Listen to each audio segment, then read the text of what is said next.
Every aspect of life, from business to politics to science, is all built up of imperfect data.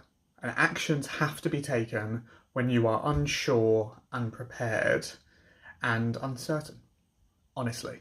So, this video is exactly that. I didn't know what to talk about today, but I have, for the last 202 days, done a video every single day. And so what I want to talk about is taking imperfect action.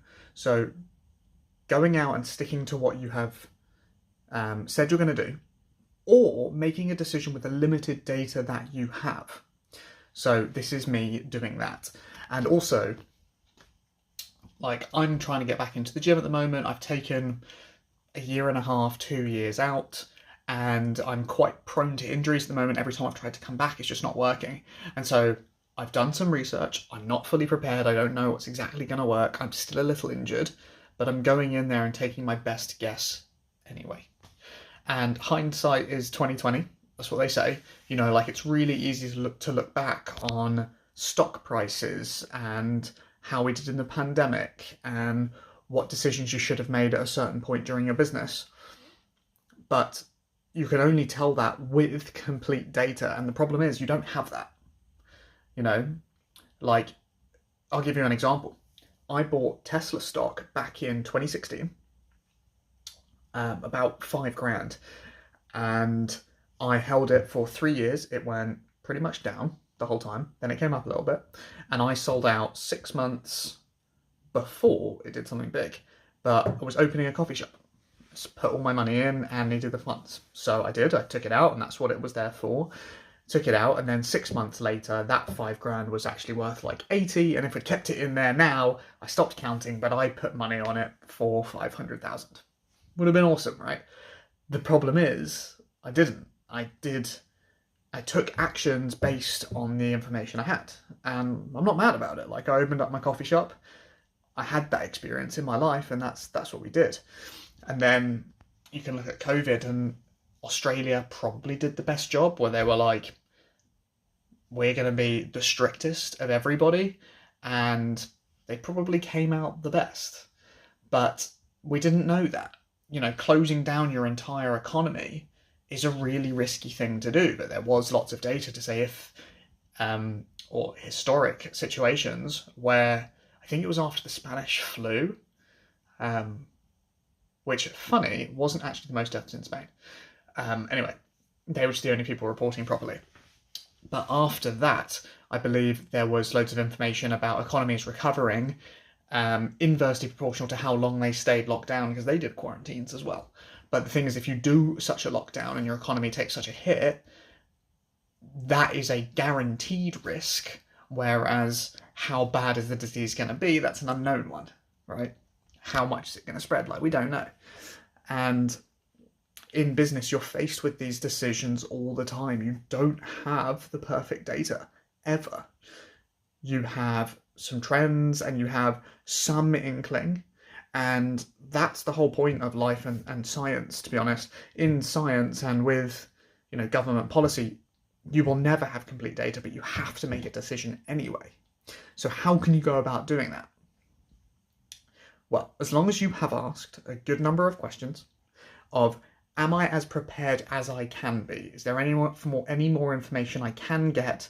And would it actually change my actions if I knew this piece of information?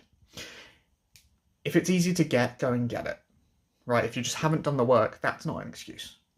But if you have done all the hard work, and now any more information is either just going to take a really long time, or is going to be really hard or expensive to get, that's it. Make your call, take your shot. And that's what we have to do. That's some of the game of entrepreneurship. And if you can't handle making decisions without incomplete data, this might not be the game for you. And that's totally okay. Because it's tough sometimes. And a captain or a leader is not always right. But you've got to give it everything you've got regardless. Jeff Bezos does this really nicely in that with his team around him, if he disagrees, they don't always go with his suggestion because he's not the expert in all the areas. And if he directly disagrees with someone and someone else's idea is chosen, he then makes a conscious effort and acknowledgement to say, although it's not my idea, although I disagree, we as a group have agreed that's the path to go on, so I'm going to make damn well sure that it doesn't fail because of me. And that's the approach you need to take, and have the humility to be wrong, and the humility to give whatever you've chosen a full attempt. And if you are wrong, that's okay. With new data, you can make new decisions. But just make sure that you decide that point before it happens. So create a stop loss. Create a deadline. You know, if this happens, then we'll do it. But if it doesn't, don't. I've got so many stories in my head of, like, my friends, for example, testing new ads and getting scared when you turn on a new ad and it flops for the first few days. It does, every time. You know, the cost per lead is like 4 times higher than it will stabilize at immediately. It just always is that way. And he did that, and it was way higher than he needed it to be, and it scared the crap out of him. He turned it off, and now he's got to take that hit twice. Right? So don't do that. But if you set your stop losses beforehand, and I can give you an example of this, during the chocolate factory, we had a VAT bill leave our account, and our account went minus 50 grand.